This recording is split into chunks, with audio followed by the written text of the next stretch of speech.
Voilà, merci. Le cœur de mes missions, c'est d'être un point d'entrée pour les entreprises, un référent du côté État. Donc évidemment, ce n'est pas exclusif de tous les contacts que vous pouvez avoir auprès de nos partenaires, hein, mais c'est avoir quelqu'un du côté État qui peut accompagner et orienter les entreprises et leur éviter de se retrouver, en tout cas sur le champ emploi et formation, perdus ou allant d'un service à un autre. Donc concrètement, on accompagne des entreprises sur toutes les mutations et les évolutions des emplois et des compétences.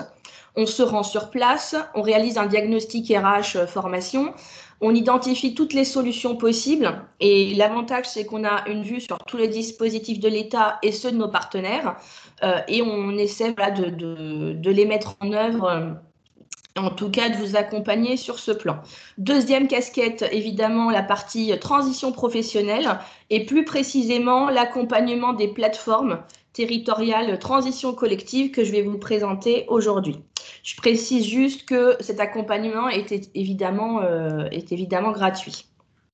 Donc pour rentrer dans le vif du sujet, transition collective, c'est un dispositif de sortie de crise, hein, clairement.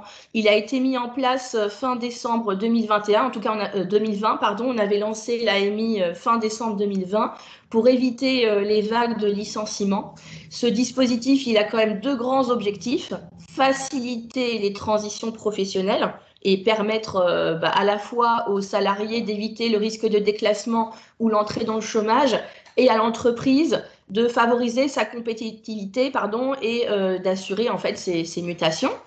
Et deuxième objectif, orienter les demandeurs d'emploi et les salariés en reconversion vers des métiers porteurs, les fameux métiers en tension. Donc qu'est-ce que c'est concrètement? C'est un dispositif qui est un peu à tiroir. Il a à la fois une approche collective et une approche individuelle. C'est l'entreprise qui est le point d'entrée. C'est l'entreprise qui va décider d'entrer ou non dans transition collective et c'est pour ça qu'on prend le temps de vous le présenter aujourd'hui. Je précise que je suis juste moi-même l'ambassadrice du dispositif, hein, mais qu'on est vraiment plusieurs sur ce projet. Je vais en parler dans quelques minutes. Mais voilà, c'est l'entreprise qui est le point d'entrée dans le dispositif. À partir du moment où elle identifie qu'elle a des métiers en mutation, des métiers fragilisés, des métiers qui sont amenés à disparaître, elle décide d'entrer dans le dispositif. Et ensuite, on a un deuxième temps avec une approche plus individuelle où là, le salarié se positionne et adhère ou non au dispositif en question.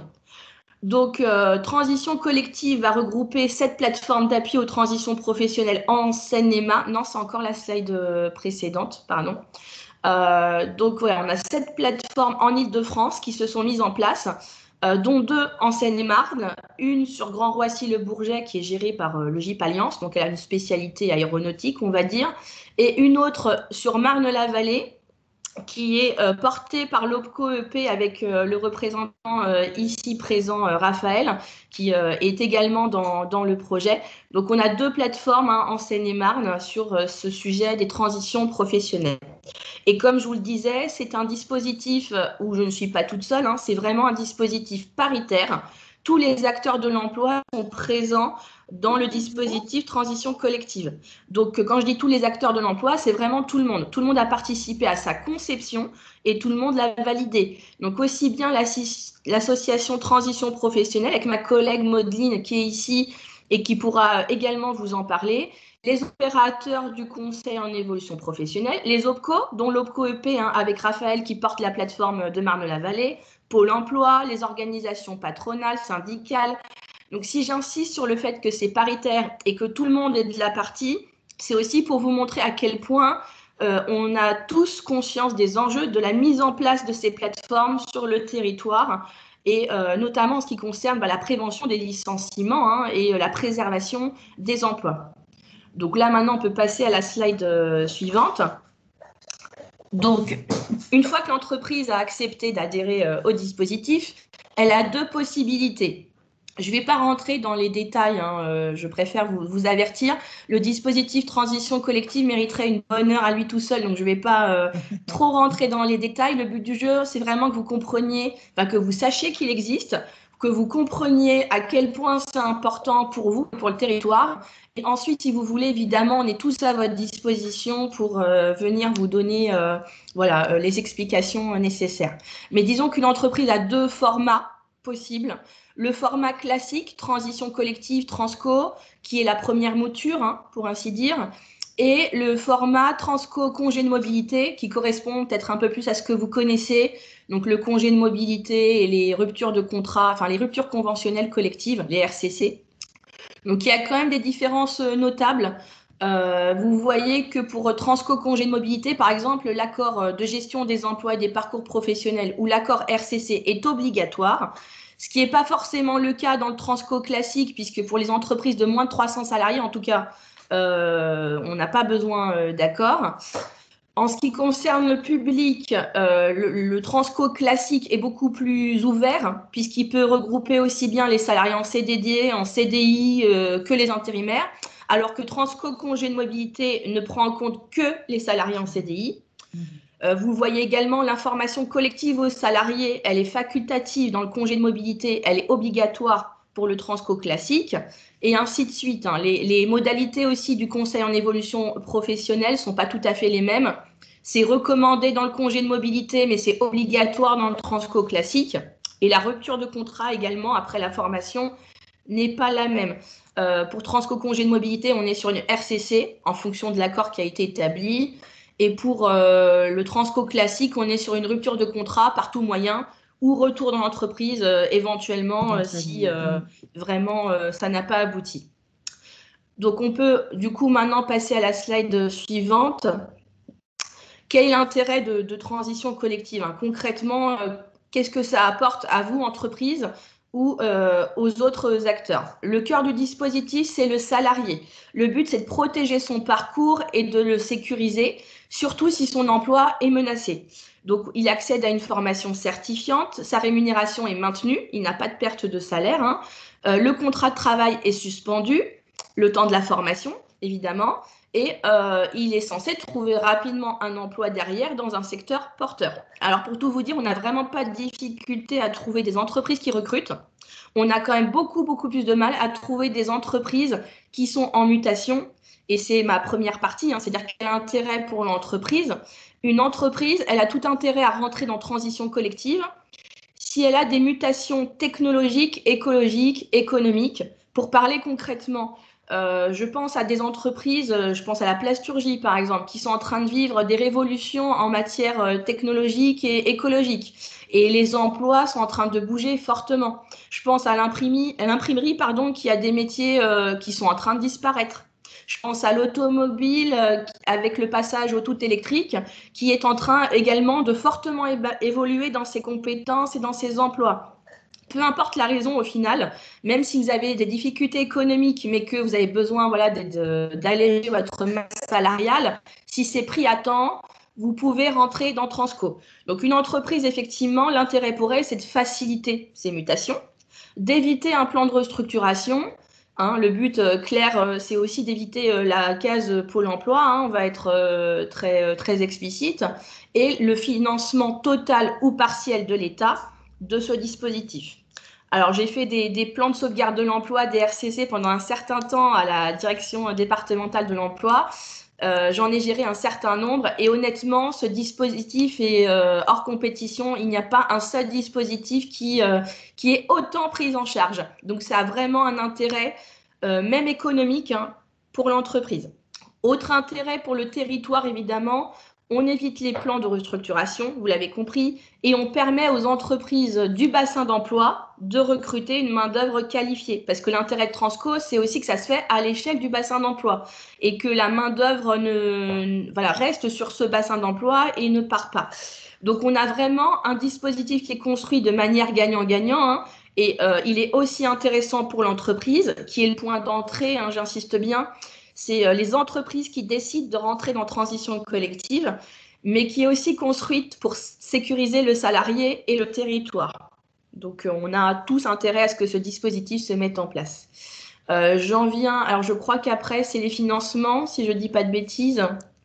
Voilà, donc on va revenir très rapidement sur les financements. Comme vous le voyez, c'est fortement pris en charge. Une entreprise de moins de 300 salariés est prise en charge à 100%. Entre 300 et 1000 salariés, c'est 90%. Et plus de 1000 salariés, c'est 60% de prise en charge. Donc évidemment, l'entreprise, elle avance le salaire du salarié, hein, mais elle est rapidement remboursée. Je crois que c'est par AT-Pro, d'ailleurs, si je ne dis pas de bêtises. Voilà. Donc elle est rapidement remboursée derrière. Et comme vous le voyez, on a des prises en charge extrêmement avantageuses pour l'entreprise. Donc, désolée pour cette présentation extrêmement rapide, mais je voulais que vous ayez au moins les détails voilà, principaux et que vous compreniez, en tout cas que vous ayez connaissance de ce dispositif et que si vous êtes dans une, voilà, vous êtes concerné de près ou de loin, vous n'hésitiez pas à revenir vers nous pour avoir plus de détails et on pourra à ce moment-là voilà, vous expliquer plus longuement les choses. Voilà. Je vous remercie de votre attention et je laisse la parole à ma collègue d'AT-Pro. Alors, je ne sais pas si vous voyez bien mon écran. Si, on voit bien. Oh, ben, super, je vais le mettre en… Alors, AT-Pro, qui nous sommes très rapides, hein, c'est en fait tout simplement Transition Collective, Transition Pro Île-de-France, ou avec son petit nom AT-Pro, c'est tout simplement les ex-fonds GESIF. Hein. Donc, on a été tout autant impactés que nos collègues des OPCA, maintenant des OPCO, lors de la dernière réforme. Donc, nous, dans le cadre, en fait, aujourd'hui, hein, qu'est-ce qu'on propose, nous, chez Transition Pro? On a une offre de services territorialisée avec 5 dispositifs. On a le projet de transition professionnelle qui est finalement l'ancien CIF, hein, sous son petit nom PTP. Transition collective, donc là, on va rentrer rapidement dans la partie opérationnelle. On finance également de nouveau la VAE, donc ça peut être intéressant. La certification CLEA pour un public qui est peu ou pas qualifié et on accompagne les salariés sur le dispositif démissionnaire qui ont un projet de reconversion ou de création d'entreprise. Je ne vais pas rentrer dans les détails de ces dispositifs, mais bien évidemment, si les entreprises présentes, les partenaires présents, vous souhaitez une présentation de l'ensemble de l'offre de services de Transition Pro, eh bien, vous revenez vers moi avec grand plaisir, on fixera une date. Alors, je passe assez vite parce que comme Amel vous l'a présenté, on est sur un outil vraiment pour anticiper. C'est une outil d'anticipation de vos mutations hein, pour pouvoir sécuriser au maximum les salariés qui sont impactés via un parcours de formation qui peut aller jusqu'à 2 ans. Donc ça, c'est ce qu'il faut avoir en tête. Hein. On est sur… Quand on parle de mutation, c'est vraiment à l'échelle de l'entreprise. Hein. Là, on a mis quelques exemples que nous avons rencontrés des entreprises qu'on accompagne, la disparition de métiers, la perte de clients, mais j'ai envie de dire, c'est vraiment à l'échelle de l'entreprise que ça se discute. L'idée qu'il faut avoir en tête, c'est le projet de mutation que l'entreprise va avoir risque d'avoir un impact sur les emplois. Et bien là, peut-être que ça peut être pertinent de mobiliser transition collective.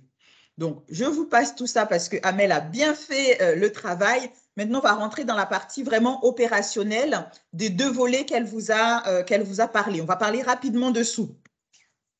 Alors, du coup, c'est nous qui gérons l'enveloppe budgétaire, qui dit nous, Transition Pro Île-de-France. Qu'est-ce qu'on prend concrètement en charge sur ce dispositif? La rémunération de votre collaborateur, le coût pédagogique, qui peut aller jusqu'à 24 mois selon la formation. Donc ça, c'est dans le premier volet de Transco, comme le vous disait Amel, Transition Collective Transco, puisqu'il y a 2 volets. Et ça va se faire, en fait, selon la taille de l'entreprise. Pour une entreprise de moins de 300, ce qu'on peut s'apercevoir aujourd'hui, il n'y a pas de reste à charge. Et en fonction des entreprises, en fait, en fonction de la taille des entreprises au-delà de 300, il y a un reste à charge. Alors, vous allez me dire, les chiffres sont différents d'Amel. En fait, il faut savoir que si votre collaborateur fait une formation inférieure à 1 an, ce sera ces prises en charge-là. Si c'est supérieur à 1 an, pour les entreprises de plus de 300 salariés, le reste à charge est moindre. Donc, je ne vais pas rentrer dans le détail. Pareil, l'idée, c'est vraiment de vous donner une vue globale. Si besoin, à titre individuel auprès de chaque entreprise, on pourra reprendre ce dispositif. Alors, si vous souhaitez le mettre en place, dans le premier volet de transition collective, pour rentrer dans le dispositif, pour les entreprises de moins de 300, c'est une décision unilatérale de l'employeur après consultation de CSE, où là, il va lister les métiers qui sont impactés dans son entreprise. Et par rapport à ça, il va se faire accompagner par le conseiller en évolution professionnelle, hein, qui sera obligatoire pour accompagner le salarié dans son projet. Le salarié doit être volontaire. L'entreprise ouvre la porte, mais le salarié doit dire effectivement, est-ce que ça m'intéresse ou pas?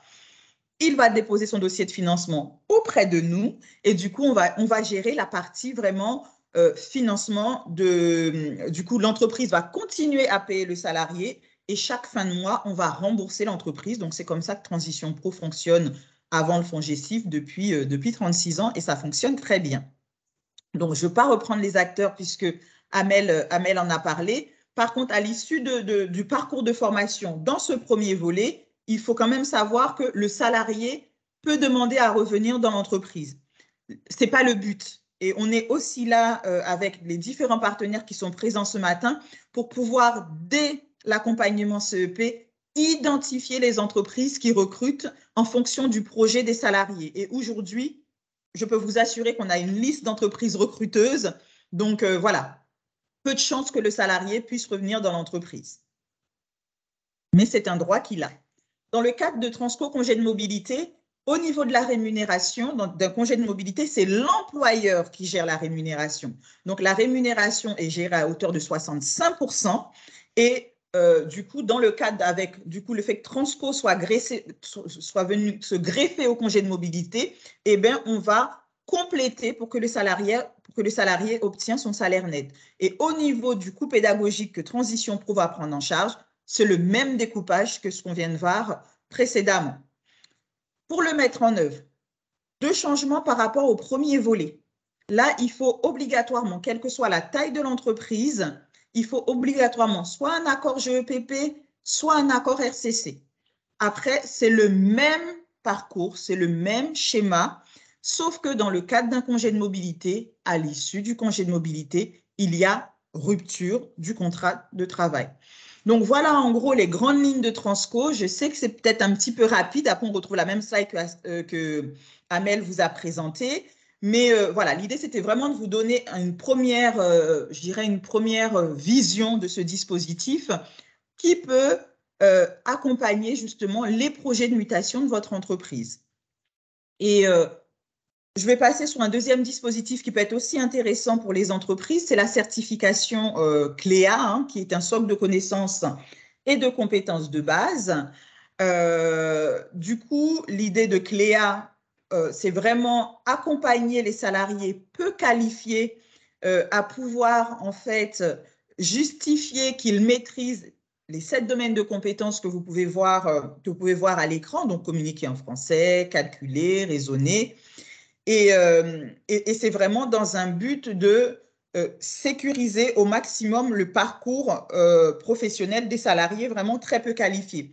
Souvent, on va dire que c'est une porte d'entrée pour que les salariés puissent derrière nous faire une demande de PTP, ancien CIF, projet de transition professionnelle.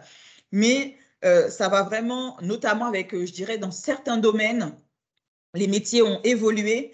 Je vais prendre l'exemple où on a été sollicité par des entreprises pour mettre en place la certification CLEA, notamment dans le domaine de l'hôtellerie. Il y a peut-être une dizaine d'années en arrière, une femme de chambre, on lui demandait de faire les lits, j'exagère un peu, le ménage, ça s'arrête là.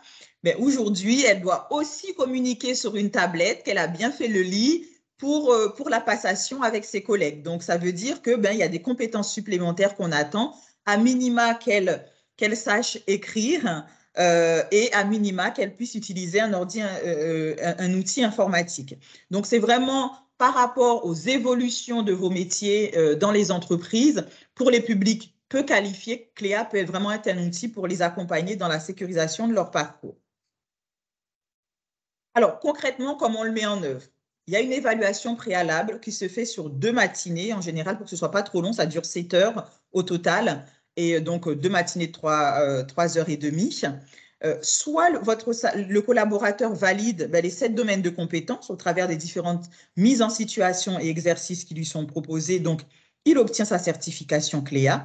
Soit très souvent, ce qui arrive, il ne valide pas l'ensemble des 7 domaines, donc il va falloir mettre en place un parcours de formation individualisé pour lui permettre de repasser la certification uniquement sur les domaines non validés et sur lesquels, au préalable, il aura été formé pour qu'il puisse obtenir sa certification totale. Le nerf de la guerre, qui finance? Ce dispositif, nous, on a plutôt un rôle de promotion, d'organisation de jury et puis vraiment d'articuler au niveau des différents organismes qui habilitent qui doivent être habilités pour délivrer CLEA. Donc, ça peut être financé par l'employeur sur le plan de développement des compétences, par des OPCO et des branches. Il y a des financements qui existent, ça peut être également un projet co-construit avec le salarié sur le CPF, sur ou hors temps de travail en fonction de ce que vous aurez défini avec votre salarié. Nous, le seul moment où on finance la certification CLEA, c'est dans le dispositif qu'avec Amel, on vient de vous présenter de transition collective en amont d'une formation qualifiante. On peut mettre en place la certification CLEA pour les publics peu qualifiés qui ont besoin en fait d'une remise à niveau avant d'intégrer une formation certifiante. Quel bénéfice pour vous, employeur? Écoutez, il peut en avoir plein. On a mis quelques exemples: sécuriser les parcours, augmenter la performance, augmenter aussi l'implication d'un salarié parce que du coup, vous le formez en fait, tout simplement. Et du coup, ça va permettre aux salariés de mieux s'adapter, de mieux adapter ses compétences au changement des métiers des entreprises. Et puis, voilà, c'est aussi une obligation, répondre aux obligations des entreprises en matière de financement de formation et éviter l'obsolescence des compétences des salariés. Donc, voilà un petit peu les grandes lignes sur les deux dispositifs, je dirais, qui sont plus à la main de l'employeur pour accompagner les mobilités de leurs collaborateurs. Et du coup, Evgenia, je te repasse la main et vous aurez nos coordonnées et le support, bien évidemment.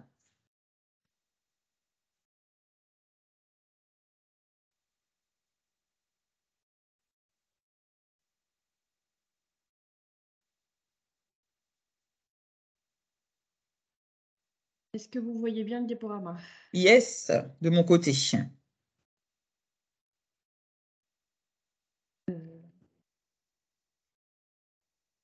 On est bon? On est On bon. est bon. Je prends la suite du coup. Et, bonjour à tous. Bonjour, je suis Raphaël Rebout, donc le délégué départemental donc, de l'OPCO EP sur la Seine-et-Marne. Ce qui m'anime aujourd'hui, c'est d'être à peu près un peu complémentaire par rapport aux présentations qui ont été faites par Amel Armani et Maudeline Noël sur notamment le rôle de l'OPCO en matière de mobilité professionnelle. Donc l'OPCO EP en particulier, qui sommes-nous? Nous sommes un opérateur de compétences. Nous finançons la formation professionnelle et l'alternance. On représente 53 branches professionnelles qui ont tous pour lien la proximité. On accompagne les enjeux de l'entreprise. Naturellement, pour nous, c'est d'abord l'aider à rester performante en mettant un ensemble de services liés à la prise en charge donc, de ces projets emploi-formation. Pour faire court, on finance la formation continue, on finance la formation en alternance de nos entreprises. Ça va du contrat de professionnalisation au contrat d'apprentissage en passant par la PROA, dont on va voir le dispositif. Accompagner les enjeux de l'entreprise, c'est d'abord pour nous entretenir un lien de proximité avec les entreprises adhérentes. Donc, si on peut passer aux slides suivantes. Là, j'étais un peu vite sur la présentation de l'OPCO. Là, on peut passer aussi. Voilà, accompagner les enjeux de l'entreprise, donc rester performant. Voilà. Donc là, c'est plutôt la diapo sur l'offre de service de manière globale. On peut passer. Voilà, donc le rôle de l'OPCO dans ce qui nous lie donc, avec les entreprises, c'est naturellement d'être un rôle de facilitateur par rapport aux projets de mobilité ou d'emploi ou de reconversion professionnelle. Donc, tout commence chez nous par un rendez-vous avec son conseiller en formation donc de l'OPCO EP. Chaque entreprise a un conseiller en formation dédiée pour répondre à ses besoins. On visite environ 7000 entreprises par an en Île-de-France. C'est à la fois peu et c'est à la fois beaucoup. On est une vingtaine de conseillers, dont 3 sur la Seine-et-Marne. On se partage donc les entreprises adhérentes de Seine-et-Marne.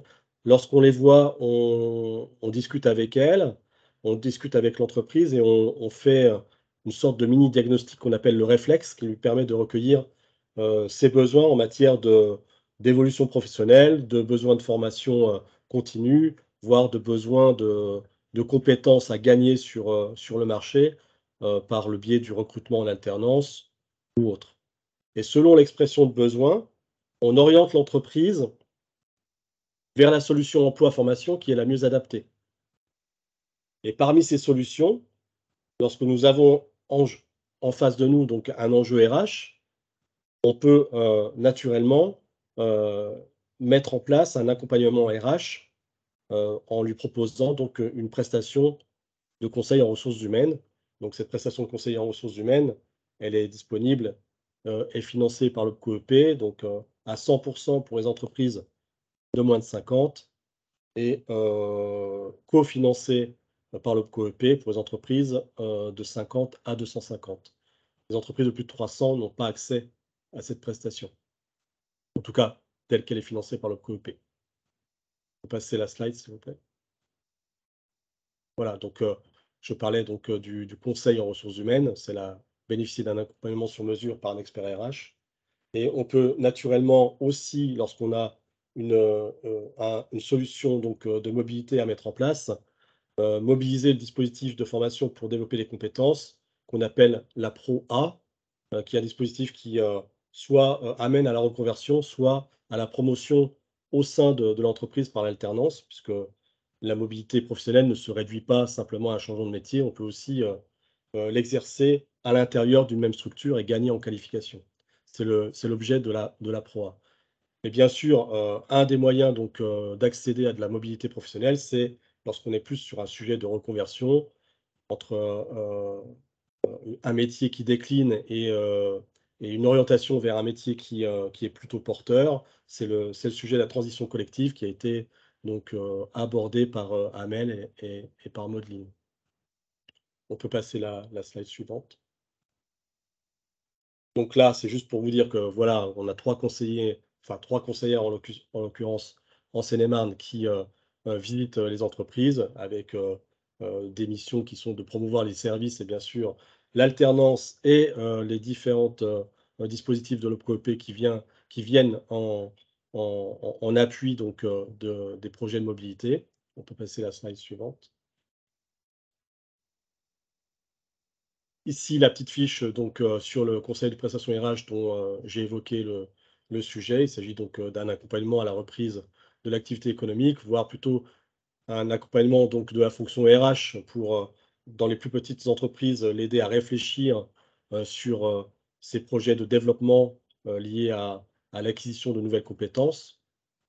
Et encore une fois, c'est financé à 100% pour les entreprises de moins de 50. Et la bonne nouvelle, c'est que le dispositif était conventionné jusqu'au 31/12/2022, mais il va se poursuivre en 2023. Donc, on aura toujours un financement qui ne sera pas celui qui est indiqué sur la slide que vous avez sous les yeux. On sera bien sur une prise en charge 100% pour les entreprises de moins de 50 et pour les entreprises de 50 à 249, donc inférieur à 250, on sera sur 50% de prise en charge via l'État, via l'OPCOEP, et 50% de versement volontaire pour les entreprises donc, de 50 à 249 pour 2023. On peut passer le sujet. Et donc, en lien avec la mobilité professionnelle, et qui peut faire un peu le pendant donc, de la transition collective, lorsqu'on est en entreprise et qu'on a un besoin exprimé de mobilité professionnelle, nous, au COEP, on s'attache d'abord à regarder si la PROA peut pas être d'abord une solution. Si c'est une solution, on la met en œuvre. Alors la PROA, c'est quoi? C'est la promotion par l'alternance sur généralement un public qui est salarié en CDI dans l'entreprise, avec une durée de formation qui est au minimum de 150 heures sur 6 mois. On peut étendre ce dispositif donc à 12 ou 24 mois et être en formation en maximum 25% du temps de travail est consacré à la formation. On acquiert bien sûr une qualification reconnu au titre du RNCP. Et ça permet donc de monter dans l'entreprise et de faire valoir donc ses compétences. On peut passer. Voilà, et je termine juste par une diapo pour rappeler le sujet de la transition collective, qui me permet de rebondir sur le fait que l'OPCO-EP, donc comme l'a dit Amel, et opérateur, donc pilote du projet donc, sur le secteur de Marne-la-Vallée. Donc nous pilotons la plateforme de projet transition collective sur le secteur de Marne-la-Vallée. C'est-à-dire que nous avons plutôt un rôle de facilitateur pour mettre en contact les entreprises qui recrutent et qui décrutent sur le secteur. Mais bien sûr, ça va au-delà de simplement de ce secteur de Marne-la-Vallée, mais principalement sur ce secteur. On questionne les entreprises sur leurs besoins en recrutement ou en décrutement, et on le fait, on voit si ce projet de recrutement ou de décrutement peut rentrer dans un sujet de transition collective plus large. Voilà, pour le moment, le rôle de la plateforme s'arrête là. On est encore en train de la mettre en œuvre, en tout cas de lui donner une existence réelle et sérieuse. Là, on est plutôt encore dans la phase on va dire de communication sur la transition collective, très largement portée par Amel. Et puis nous, on essaye à notre niveau donc, de faciliter donc, la mise en relation avec les différents acteurs, parce qu'on voit que le sujet de la transition collective donc, demande donc un chemin, un parcours qui mobilise beaucoup d'acteurs sur le territoire. Voilà, j'en ai terminé pour ce qui est de ma présentation, somme toute rapide. Je crois qu'il y a des questions dans le fil de conversation. Je pense qu'on peut peut-être maintenant ouvrir l'échange et puis répondre chacun donc, aux questions qui ont été posées.